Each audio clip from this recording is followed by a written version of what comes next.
ওই যে উসমান হাদি আছে না, মারা গেছে, চিনেন আপনারা ওনারে? ও জীবনে কারো কাছে মাথা নত করে নাই। হকের পথে ছিল, সত্যের পথে ছিল। বহু টাকা দিয়ে তাকে কিনা হয়েছিল, চেষ্টা করা হয়েছিল বহু টাকা দিয়ে তাকে কেনার জন্য, কিনতে পারে না। মানুষও তাকে হাদিয়া দিয়েছে, খুশি হয়ে 500 টাকা ওইটা নিয়েছে, কিন্তু বাতিলরা তাকে কিনতে চেয়েছে। বাতিলদের কাছে কোনোদিন তিনি আপোষ করেন নাই। চিৎকার দিয়ে বলেন ঠিক না ঠিক? তার বাবা ছিল একজন আলেম, তার ভাই বড় একজন আলেম, তার পরিবার থেকে সব সময়ের জন্য নৈতিকতা শিক্ষা অর্জন করেছেন। ভাইগুলো বড় বড় আলেম। বাবার একটা ইচ্ছা ছিল যে ছোট ছেলেটা দাখিল আলেম করেছেন ওনার এলাকা থেকে, বাজান তুমি যদি পারো তাহলে ভার্সিটিতে যাইতে পারো। চান্সও পেয়ে গেছে, ব্রিলিয়ান্ট ছাত্র ছিল। যাওয়ার সময় বাবা একটা নসিহত করেছিল ওসমান হাদিকে, বাজান তুমি যাচ্ছ ইউনিভার্সিটিতে, তবে নৈতিকতার পক্ষে থাকবে, নীতির পক্ষে থাকবে, দ্বীনের পক্ষে থাকবে, হকের পক্ষে থাকবে। হকের পক্ষে স্লোগান দিতে দিতে, মাথাটাকে সোজা করে রাখতে রাখতে বাতিলের কাছে মাথা নত করে নাই, জীবন দিয়ে প্রমাণ করে দিয়েছে। এভাবেই বাংলার জমিনে আল্লাহর সামনে শুধু মাথা নত হয়, কোন জালিমের কাছে মাথা নত হয় না। ঠিক না বেঠি?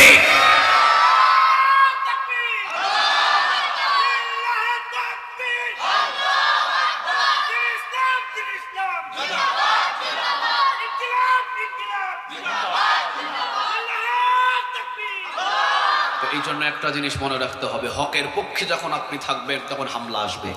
কথা বলেন না কেন?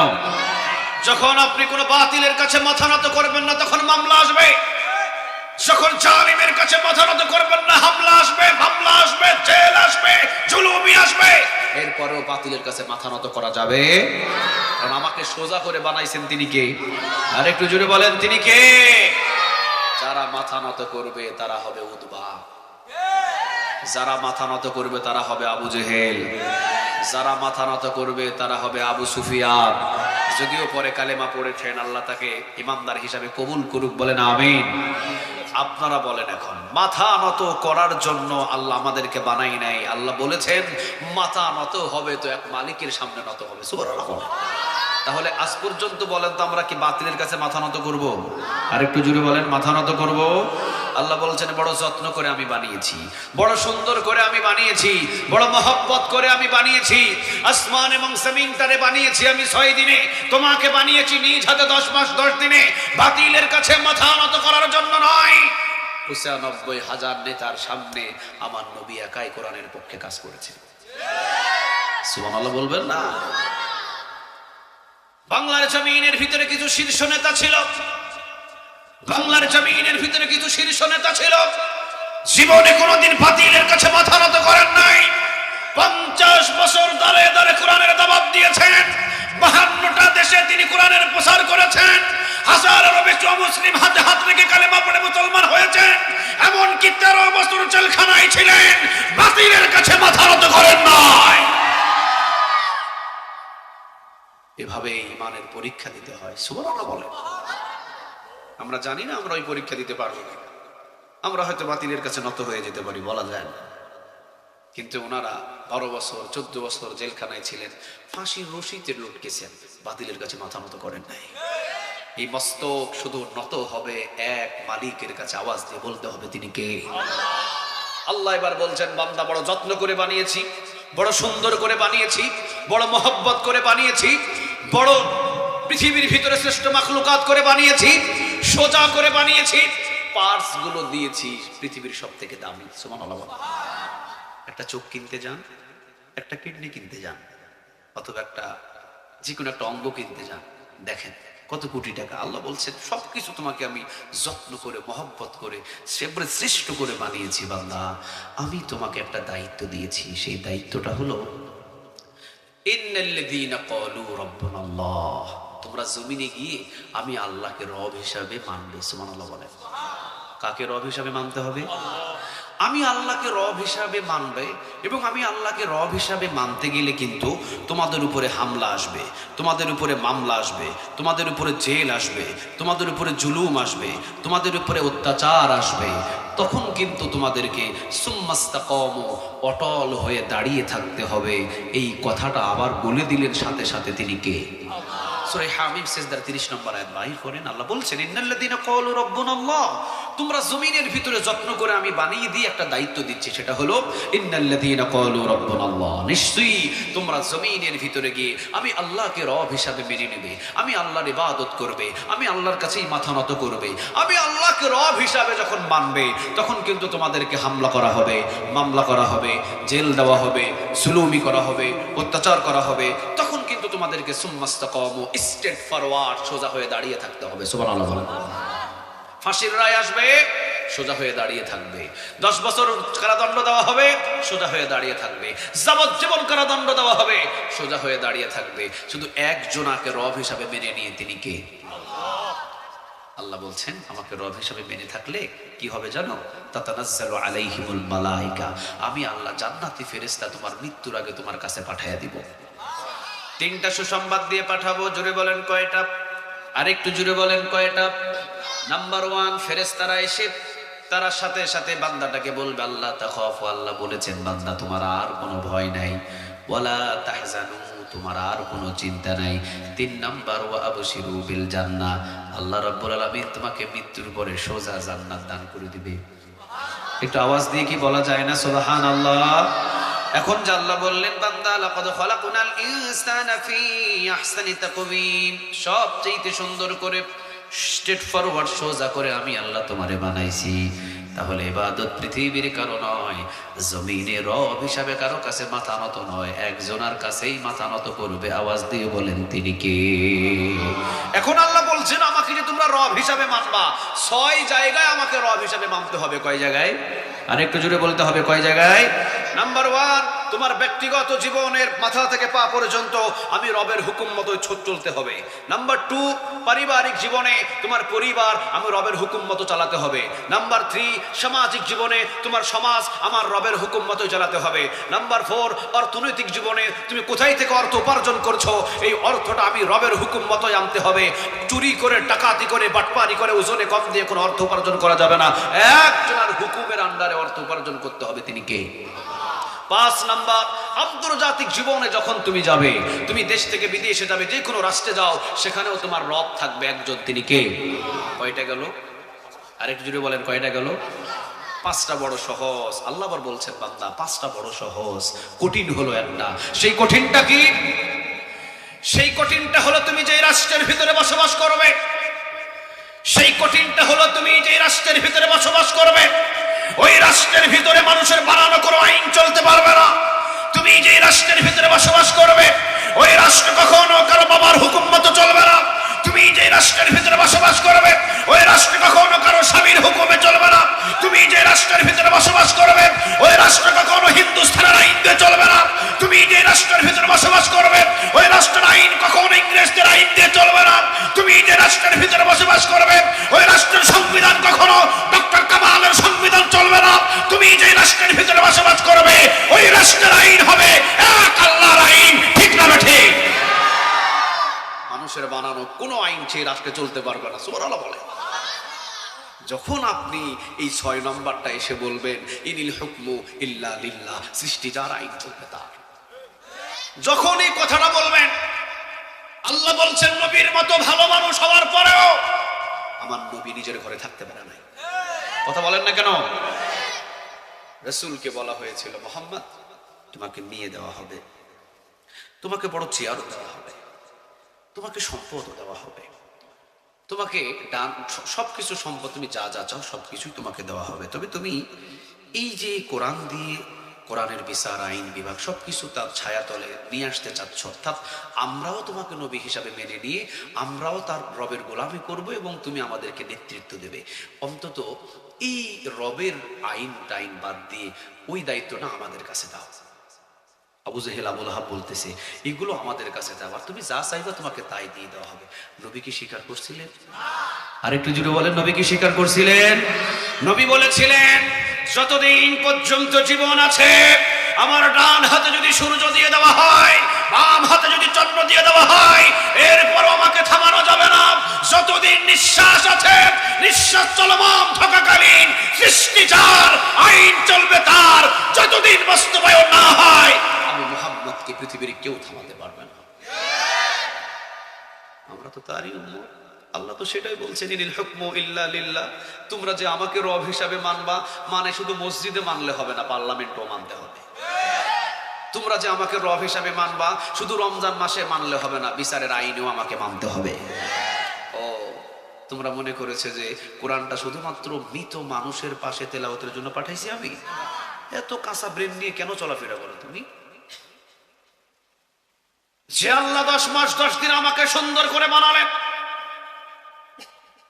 যে আল্লাহ এত সুন্দর করে আমাকে হাত দিলেন, আপনি দেখেন হাতের 4টা আঙ্গুল যদি আল্লাহ জোড়া লাগায় দেয়, আপনি কি ভাত তুলে মুখে দিতে পারবেন? কথা বলেন না, মুখে দিতে পারবেন? কাটা চামচের মতো হয়ে যাবে। কথা বলেন না কেন? তরকারি উঠবে না, ভাত উঠবে না, কিছু উঠবে না। আল্লাহ বললেন, বান্দার আঙ্গুলগুলো এবার ফাঁক করে দিয়ে আবার গিরা গিরা করে দিয়েছি, শক্ত করে ধরতে পারবা। সুবহানাল্লাহ বলেন। আচ্ছা, আল্লাহ এত কিছু বুঝে, অথচ জমিনের আইন বাস্তবায়নের জন্য আল্লাহ আমাদেরকে কিছুই দিলেন না। আল্লাহ কি এরকম? কথা বলেন, আল্লাহ কি এরকম? আল্লাহ বলতেছেন, বান্দা তোর আমি সবকিছু এত সুন্দর করে সাজাতে পারলাম, আর তুই কোন কিতাব মানলে জমিনের ভিতরে সোজা জান্নাতের পথে চলতে পারবে? আমি তোকে এমন একটা রাস্তা দেখালাম না, আমি কি এত বড় পাষাণ? আমি তো আল্লাহ এত বড় পাষাণ না বান্দা। যিনি বানাইছে তোকে, তুই কোন পথে চললে শান্তিতে থাকতে পারবি, সেই পথটাও আমি আল্লাহ তোকে দেখাইয়া দিছি। সুবহানাল্লাহ বলবেন না? একটা কথা শুধু পাবনা দিকে, একটা কথা শুধু বেড়া পাবনা এসে আমি বলে যাই, একটা কথা শুধু পাবনা এসে আমি বলে যাই, এরশাদ শিকদারের আদর্শ মেনে আমি জান্নাতে যেতে পারবো এমন যদি একটা দলিল পৃথিবীর কেউ দেখাতে পারে, আজকে আমি কোরআন বাদ দিয়ে এরশাদ শিকদারের আদর্শ দিয়ে আমি আগামীকালকে লাঙ্গলের ভোট করব। কোন বাপের বেটা আছে একটা দলিল দেখাও, এরশাদ শিকদারের আদর্শ মেনে আমি জান্নাতে যেতে পারবো? আছে? কথা বলেন, আছে? যদি দলিল থাকে তা আমি আগামীকাল থেকে এরশাদ শিকদারে ভোট করবো। আমি একটা উদাহরণ দিলাম, পৃথিবীর কোন মানুষকে অনুসরণ করে জান্নাতে যাওয়া যায় না।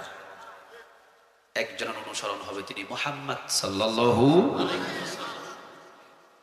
আর উনি কোরআন দিয়ে রাষ্ট্র পরিচালনা করেছিলেন। সুবহানাল্লাহ বলেন।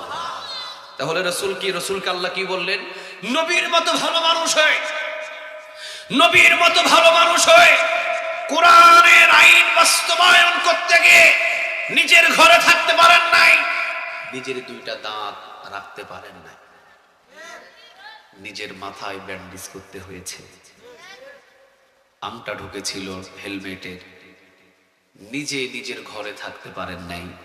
21 বার 27 বারেরও বেশি মৃত্যুর মুখ থেকে ফিরে এনেছেন তিনি কে?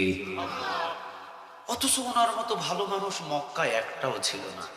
আর তোমাদের ভিতরে 2025 সালে এসে ইনিল হুকমু ইল্লা লিল্লাহ, সৃষ্টি যার, আইন চলবে তার, এই কথা বললে হামলা হবে না, এটা কি বিশ্বাস করা যায়?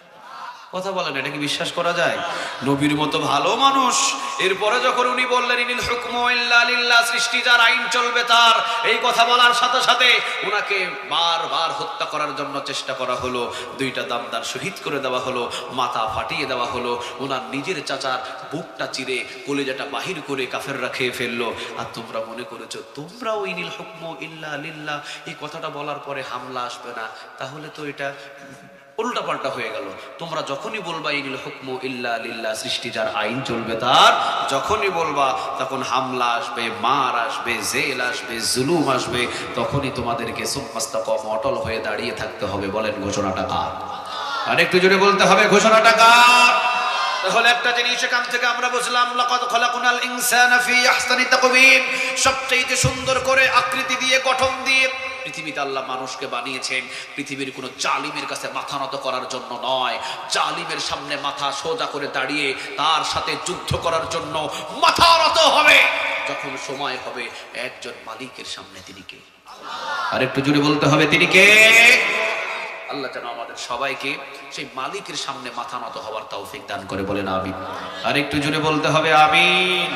আল্লাহ রাব্বুল আলামিন ইয়ামুকালাবি ইয়াকালিবুন, জমিনের ভিতরে যত বড় জালিম জন্ম নেবে আমি আল্লাহ তত ছোট আযাব দিয়ে তাকে ধ্বংস করব। সুবহানাল্লাহ। আল্লাহর মারের স্টাইল একটু আলাদা। আমাদের স্টাইলটা কি রকম? ওরা 10,000, আমরা হয়তো বা 9,500। কথা বলেন না কেন? অথবা ওরা 10,000, আমরা 11,000, 1,000 এদিক ওদিক হতে পারে। আল্লাহ বলে আমার মারের স্টাইলটা হলো অন্যরকম। আমার স্টাইলটা হলো যে যত বড় জালিম আমি তাকে তত ছোট আযাব দিয়ে শেষ করি। সুবহানাল্লাহ বলবেন না? 400 বছর পর্যন্ত নমরুদ ক্ষমতা চালিয়েছেন। 400 বছর পর্যন্ত নমরুদ ক্ষমতা চালিয়েছেন। আল্লাহ বলছেন সেই নমরুদ জ্বলন্ত ইব্রাহিম আগুনের ভিতরে জ্বালিয়েছে। এত বড় জালিম কিয়ামত পর্যন্ত হয়তো জন্ম নেবে না, কিন্তু ইতিহাস ল্যাংড়া মশা দ্বারা ধ্বংস করেছি। সুবহানাল্লাহ বলবেন না? আল্লাহর মারের স্টাইলটাই আলাদা। সুবহানাল্লাহ বলেন। 400 বছর পর্যন্ত ক্ষমতায় বসলেন। কত বড় জালেম, জ্বলন্ত নবীকে আগুনের ভিতরে জ্বালিয়ে দেয়। কত বড় জালেম, অসংখ্য মহিলাদেরকে গ্রেফতার করে, অসংখ্য মানুষদেরকে জবাই করে। আল্লাহ বললেন নমরুদ তোর জন্য বিশাল বাহিনী নয়, মশার একটা বাহিনী পাঠাবো। তবে ওই মশার বাহিনীর ভিতরে আল্লাহ কাছ থেকে চেয়ে নিলেন, আল্লাহ আমি তো প্রতিবন্ধী, আমাকে বড় শয়তানটারে ধরার ক্ষমতা দাও। সুবহানাল্লাহ বলবেন না? কি এটা?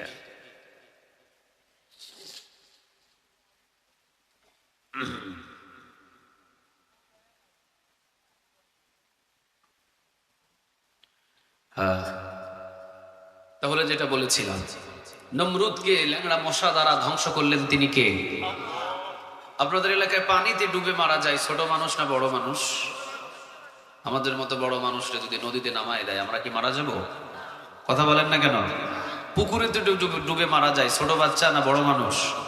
আচ্ছা এখন আপনারা বলেন, আমাদের এলাকায় ছোট মানুষ পানিতে ডুবে মারা যায়, আর ওই জায়গায় ফেরাউন রে পানিতে ডুবায় মারলো কে? আর একটু জুড়ে বলেন তিনি কে? পানিতে ডুবে মারা যাবে ছোট বাচ্চা, স্বাভাবিক। আল্লাহ বললেন তুই যত বড় জুলুমি করছস, তুই ছোট বাচ্চার মতো আমি পানিতে ডুবে মারবো। সুবহানাল্লাহ বলেন। শুধু মারবো যে তা না, কিয়ামত পর্যন্ত জালিমদেরকে দেখানোর জন্য তোরে শুটকি করে রাখবো। মেডিসিন ছাড়া, মমি ছাড়া আজও পর্যন্ত এর শুটকি বানায় রাখছে। আওয়াজ দিয়ে বলেন তিনি কে? আব্রাহাম আসলেন বিশাল হস্তি বাহিনী নিয়ে। আব্রাহাম আসলেন বিশাল হস্তি বাহিনী নিয়ে কাবা ঘর ধ্বংস করার জন্য। এই বিশাল বিশাল হস্তি বাহিনীদেরকে ধ্বংস করার জন্য ছোট ছোট পাখি পাঠালেন তিনি কে? আর একটু জোরে বলেন তিনি কে? কোন কোন জালিমদেরকে আল্লাহ আগুন দ্বারা ধ্বংস করে দেয়, কোন কোন জালিমদেরকে আল্লাহ পানি দ্বারা ধ্বংস করে দেয়, কোন কোন জালিমদেরকে আল্লাহ মশা দ্বারা ধ্বংস করে দেয়, কোন কোন জালিমদেরকে আল্লাহ ছোট পাখি দ্বারা ধ্বংস করে দেয়, আর কোন কোন জালিমদেরকে আল্লাহ শুধু ভিতরে একটু ভয় ঢুকাইয়া দেয়। 18 রকমের খাবার রান্না করে না খেয়ে পিছনের দরজা দিয়ে চোরের মতো পালাতে বাধ্য হয়। আল্লাহ বলছেন আমি ধরি না, তবে যখন ধরি তখন ছাড়ি না। সুবহানাল্লাহ বলে। বাংলাদেশের সমস্ত ছাত্র জনতার চাহিদা হলো পদত্যাগ। বাংলাদেশের সমস্ত ছাত্রদের জনসংখ্যার চাহিদা হলো পদত্যাগ। তারা চাইল পদত্যাগ। আল্লাহ বললেন না বোকা, এটা পদত্যাগ দিয়ে হবে না, এটাকে করতে হবে দেশ ত্যাগ। সিদ্ধান্তটা কার? আর একটু জোরে বলতে হবে কার?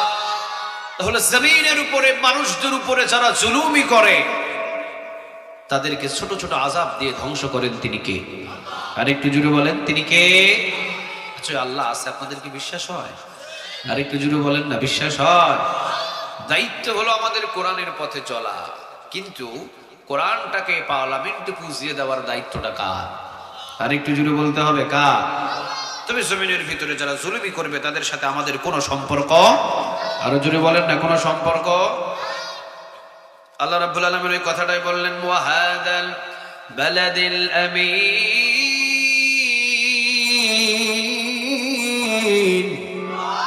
ওয়াহাদাল বালাদিল আমিন, নিরাপদ মক্কা নগরীর কসম। এবার কসম মোট হলো কয়টা? আর একটু জোরে বলেন কয়টা?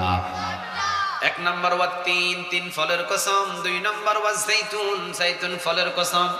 তিন নাম্বার ওয়া তুর সিনিন, তুর পর্বতের কসম।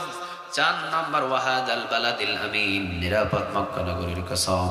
চারটা কসম খাওয়ার পরে আল্লাহ রাব্বুল আলামিন এখন একটা কথা বলছেন। আল্লাহ রাব্বুল আলামিন বলছেন, লাকাদ খালাকনাল ইনসানা ফি আহসানি তাকওয়ীম।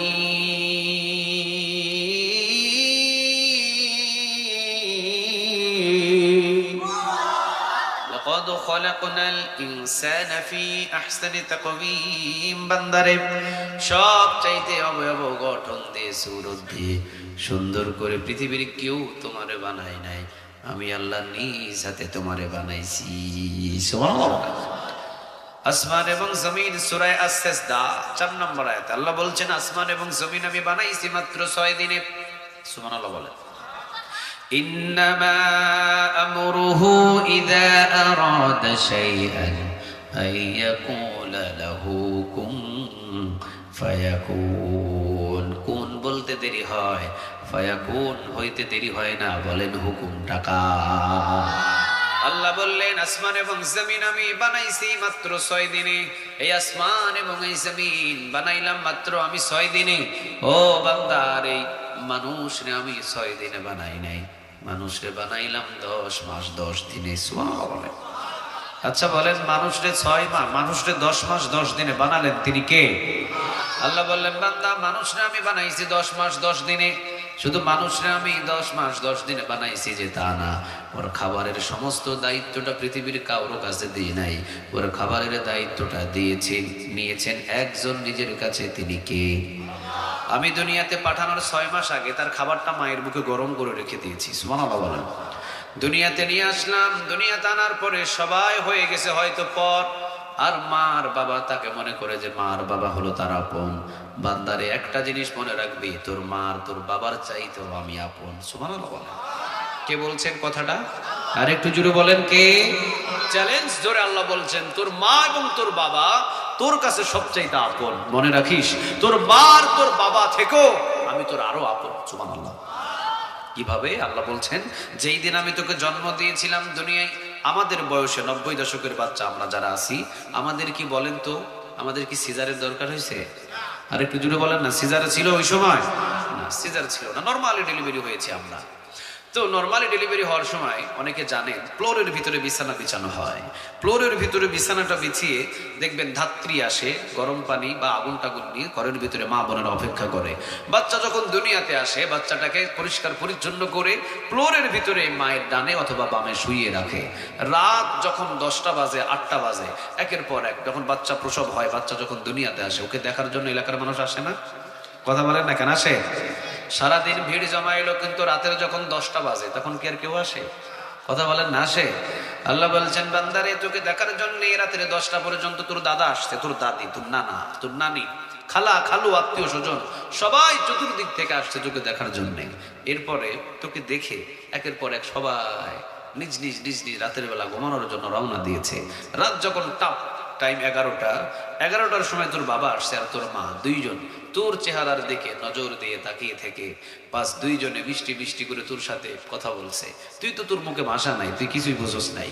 তোর বাবার চোখে যখন প্রায় 12টা বেজে গেছে, ঘন্টা বেজে গেছে 12টা, তখন তোর বাবার চোখ খস খস খস খস করে। রাতের 12টা বাজে তোর বাবা পাশের রুমে গিয়ে ঘুমিয়েছে। তোর মা আর তুই একই রুমের ভিতরে। তোর মাও হলো মানুষ। রাত যখন বেজে গেছে প্রায় 2টা, তোর মায়ের চোখটাও খস খস খস খস করে। বান্দা, তোর মা ও রাতের 2টা বাজে ঘুমিয়ে গেছে, কিন্তু পাশে তুই ছিলি একা। সুবহানাল্লাহ বলে।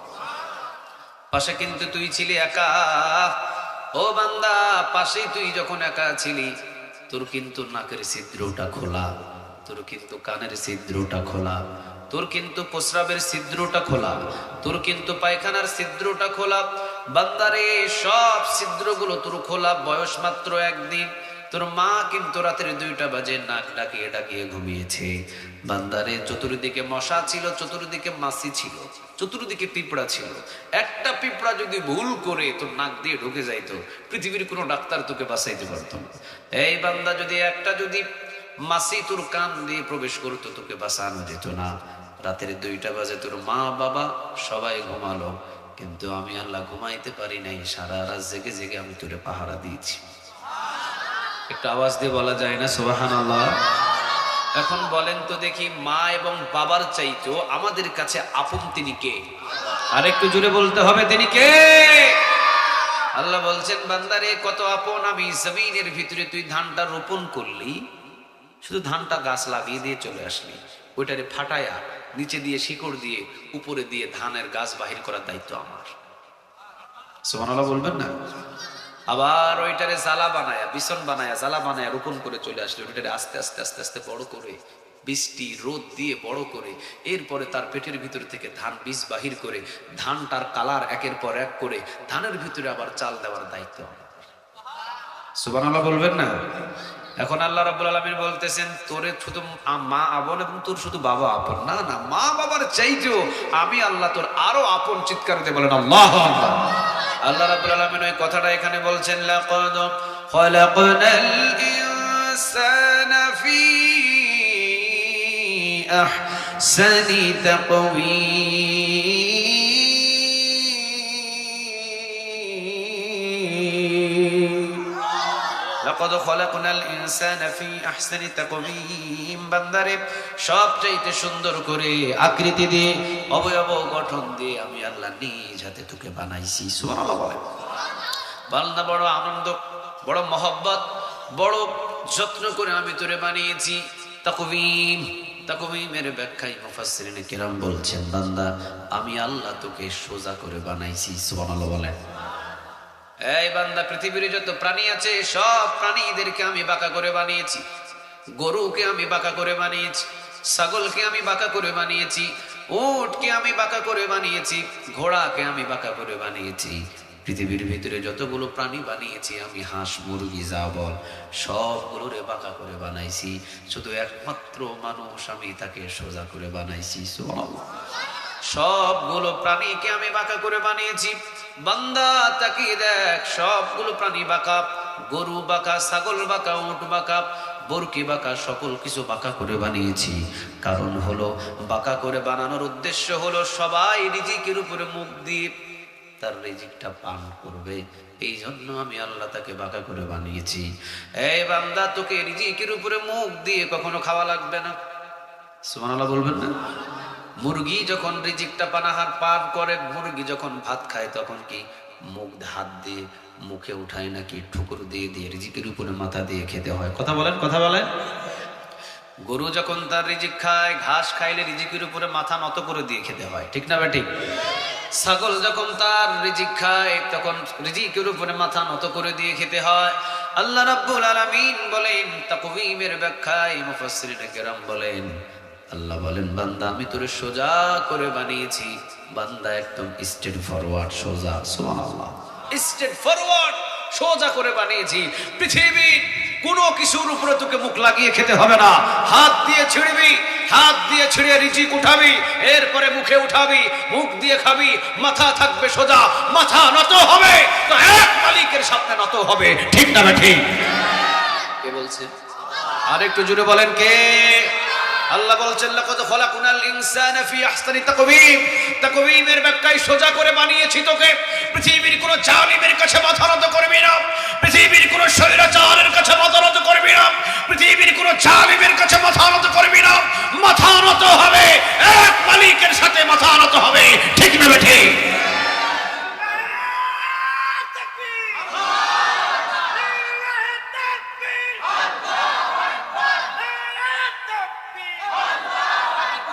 আল্লাহ তুমি কবুল করো।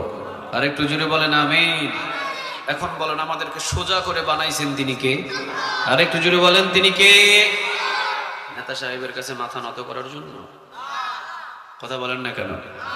একটা সরকারি চাওয়ার জন্য, একটা সরকারি চাকরির জন্য নেতা সাহেবের কাছে মাথা নত করবেন?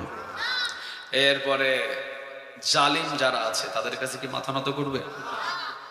কোন নবী কি কোন জালিমের কাছে মাথা নত করছিল? কথা বলেন, নত করছিল? ওনারা জানতেন যে আমাকে সোজা করে বানাইছেন তিনি কে। কোন জালিমের কাছে মাথা নত করা যাবে না, কোন স্বৈরাচারের কাছে মাথা নত করা যাবে না, কোন খুনির কাছে মাথা নত করা যাবে না। আল্লাহ বলছেন তাকবীর, সোজা করে বানিয়েছি, মাথা নত হবে এক মালিকের কাছেই নত হবে। ঠিক না ভাই? ঠিক। এখন আপনারা বলেন আমরা মাথা নত করব কার কাছে? আর একটু জোরে বলেন কার